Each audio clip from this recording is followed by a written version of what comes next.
we are going to discuss about project scope management and requirements gathering. So if we're talking of project scope, what is it?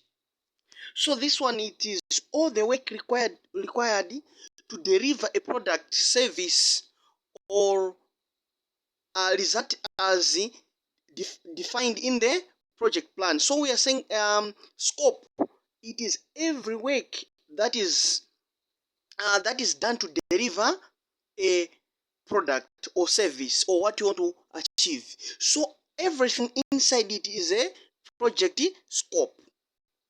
So the purpose of the project scope is that it outlines project boundaries and help focus efforts. So by the end of the day, once you've got a scope, you know your boundary to say we're going to do A, B, C, D, and we're not going to do A, B, C, D. Right? For example, a website design project scope might be creating 5 web pages. So you say, we're going to create 5 web pages. Another one can be integrated an online store. So in that particular 5 web pages, we're going to have an online store in it. Another one, it can be optimizing site for mobile devices. So once we make that particular website, we are also going to make sure that we are going to optimize the guys who are using cell phones so that they can easily access it and they can easily navigate through that particular website. Let's talk about benefit of the scope.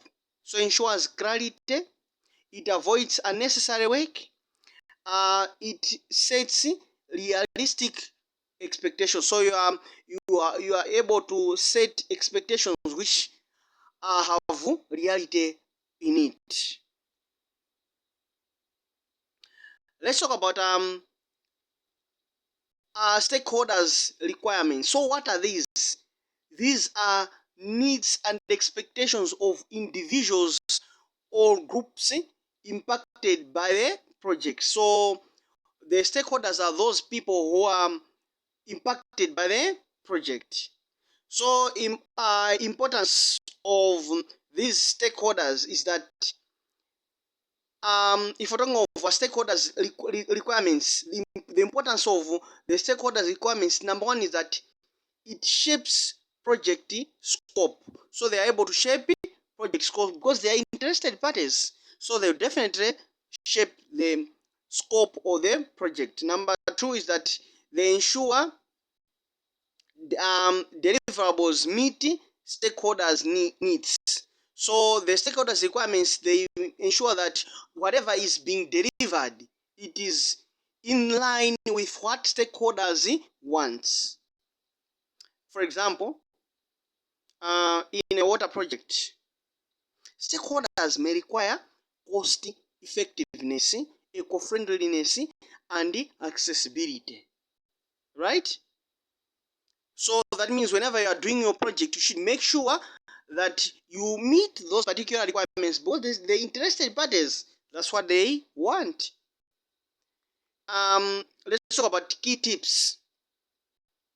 Gathering requirements early avoids silly work and conflicts later. So by the end of the day, whenever you're starting your project, make sure that all the stakeholders are consulted properly and you know exactly what they want so that you avoid reworks and later conflicts. Okay, another one is scope definition technique. So number one, we've got work breakdown structure or WBS. So if we're talking about WBS, work breaks this particular work breakdown structure breaks project into smaller tasks. So that's the importance of that one. For example, in construction of a building or school, your work breakdown structure may include site preparation, foundation, as well as classroom finishing, right? So that can be a work breakdown structure. So it is one of the scope definition technique. Another scope definition technique, it is what we call scope statement. Scope statement. So on this one, it is a document describing deliverables, boundaries, and exclusion. So scope statement, it is a document. So it can be like a booklet where you are talking about deliverables, your boundaries, and exclusions. Okay, for example, on that one, it is for example, a 10-page website with no ongoing maintenance, right? So that can be an example of uh, a scope statement. Okay, let's talk about scope baseline. Scope baseline. So for talking of a scope baseline, this is a approved work records used as a reference during the project. So a scope baseline, it is like approved work record. So by the end of the day, that approved work record is used as a reference point. So it can be like a work record which happened somewhere else. So you are using it as a reference to say for our project to move properly, it will be like this one. So as long as it is following that one, that means you are using properly your scope baseline. So you try to have got a certain reference as you are under carrying your project. Okay, let's talk about requirements gathering tools. Requirements gathering tools. Number one, interviews. So on this one, you directly speak with the stakeholders for insight. So for you to know the stakeholders' requirements, what the stakeholders want. The tools, number one, you can use is interview. You can interview them, right? So you can interview like departments head of software. Let's say you are doing software development, then so you can consult those people. Another one, it is survey and questionnaire. So collect input from a larger group. Let's say you have got a lot of people to ask, so you can just give them questionnaires. So they will answer, and whatever they answer, you are going to use it in your project, right? Another one is focus group. So on this one, you can create some small group discussions. So in those particular small group discussions, they will give you the details of what they want as stakeholders. Another one, it is observation.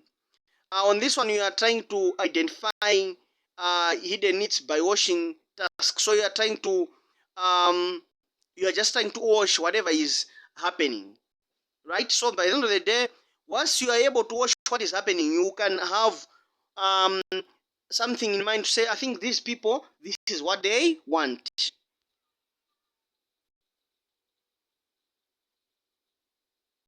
Okay, let's talk about managing scope creep. So for talking of a scope, managing scope creep, with this one, it is addition of an approved task leading to delays and cost overruns. Right. So addition of an approved task leading to delays and cost overruns. So whatever is happening in your project, and by the end of the day, that one is unapproved, and that particular thing which is not approved, it is leading you to make some delays in your project, and at the same time it is increasing unnecessary cost. That is we are calling it scope creep. So managing technique of a scope creep. Number one, you stick to your scope baseline. So try to skip to your basis, whatever you're trying to, your reference point. You just need to stick to your reference point, right? So you need to visit it regularly. Another one is you need to use the change control process. So on that one, we're talking of a formal approval for scope changes. then documenting impact. So you can use the formal approval, because always whenever you are trying to do something, so you should make sure that whatever changes you are making, those particular changes, they are supposed to be formally approved. Another one way of managing the scope creep, which can result in delay and overcost, you should make sure that you communicate with stakeholders. So make sure that each and every time you're able to communicate with stakeholders, inform them about the impacts and involve them in decisions. So you should try to do that one. Right.